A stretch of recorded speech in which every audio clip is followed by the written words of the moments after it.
ඉතින් ඔයාලට අද වීඩියෝෙන් පෙන්වන්න යන්නේ හන්දි තෙල් එකක් ඉඳින්න හදනවා. මම ඒක ගැන විස්තරයක් පෙන්වන්න යන්නේ. ඔයාලට පේනවා ඇති බෙහෙත් වර්ග ගොඩක් තියෙනවා. තෙල් වර්ග 5ක් විතර තියෙනවා.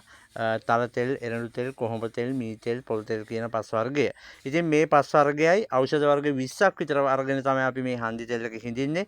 හිඳින ආකාරයත් මම ඔයාලට පෙන්වනවා. ඉතින් අවශ්‍ය ඔබ ඉන්නවා නම් ඔන්න ආතරයිටිස්, සන්ධි වේදනා, කොන්දේ කැක්කුම්, අතපය හිරිවැටීම්, ධනිස් වේදනා, ඒ වගේම කාර්ලේජ වර්ධනයේ සියලුම දේට බෙහෙත් අපි දෙන්න පුළුවන්. තෙල් එක ඒ වගේම බෙහෙත් පොට්ටෙන් අපේ තියෙනවා. ඒ සියල්ලම වලට දෙන්න පුළුවන් කියන බවත් මතක් කරන්න ඕන. ඉතින් අපි මුලින්ම මේ බෙහෙත් වර්ග ටික කපලා හීනියට වංගෙඩිය දාලා කොටා ගන්න ඕන. මොකද මේවා දේශීය ඖෂධ කිසිම වස විසක් නැහැ.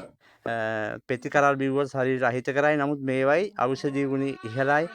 කාර්ලේජ වර්ධනයට, ඒ වගේම ආතරයිටිස්, කොන්දේ කැක්කුම්, සන්ධි වේදනා, අතපය උලුක්කු, අතපය හිරිවැටීම් ඇතුළු සියලුම වේදනාවලට ඉතා ප්‍රත්‍යක්ෂ ඖෂධයක්. ඉතින් ඒක අවශ්‍ය අය ඉන්නවනම් මේ දුරකථන අංකයට කතා කරන්න.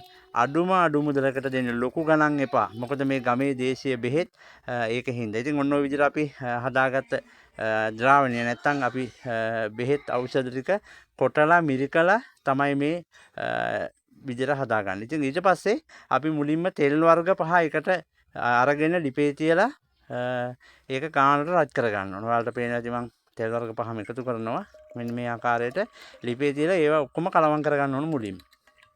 ඔන්න බලන්න.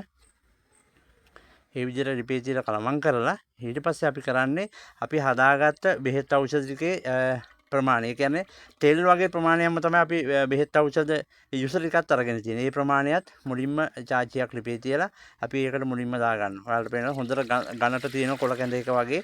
ඉතින් මේකට ඖෂධ වර්ග, කොළපොතු වර්ග ගොඩක් තියෙන 20ක් විතර තියෙනවා. ඉතින් ඒ වගේම ඔබට කියන්න ඕන අවශ්‍ය ඔබට මේ තෙල් එක පුළුවන් ඉක්මනින් ඕඩර් කරන්න දෙන්න පුළුවන්. ඉතින් ඔන්න ඔය ආකාරයට ඔයාලට පේනවා ඇති මේ යුසර් ටික නිසි පදමට රත් වුණාම අපි තෙල් ටික නිවෙන්න හැරලා තමයි වක් කරන්නේ. නැත්තම් මේක උතුරලා යනවා. මොකද තෙල් නැත්තම් රත් වෙච්ච තෙල් එකට බෙහෙත් ටික දැම්මනම් උතුරලා යනවා. ඒකින්ද තමයි අපි මේ විදිහට දාන්නේ.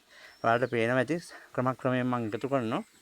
ඊට පස්සේ මේක නිසි පදමට අපි මේ විදිහට ලිපේ තියලා පැය 4-5ක් යනවා. ඊට පස්සේ අපි ඔන්න බාගත් අපි තෙල් එක හොඳ පදමට අරගෙන පදම බලන ක්‍රමයක් මම කියන්නම්. මේ වගේ පාන්තිරයක් අරගෙන මේක පහන් දැලට අල්ලලා පත්තු කරාම චිරි ගාලා සද්දය આવොත්, ඒ කියන්නේ වතුර වගේ සද්දය આવොත් මේකේ වතුර තියෙනවා.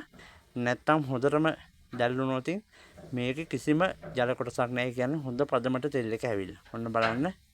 ඔයාලට පේනවා ඇති හොඳට පාන්තිරේ පත්තු වෙනවා. ඉතින් අවශ්‍ය ඔබට මේ තෙල් එක දෙන්න පුළුවන්. ඔයාලගේ වැඩිහිටිය අයට, බාල මහලු ඕනම කෙනෙකුට සන්ධි වේදනාවක්, කොන්දේ කැක්කුම් ඇතුළු සියලුම වේදනාවලට ප්‍රත්‍යක්ෂ ඔසුවක්.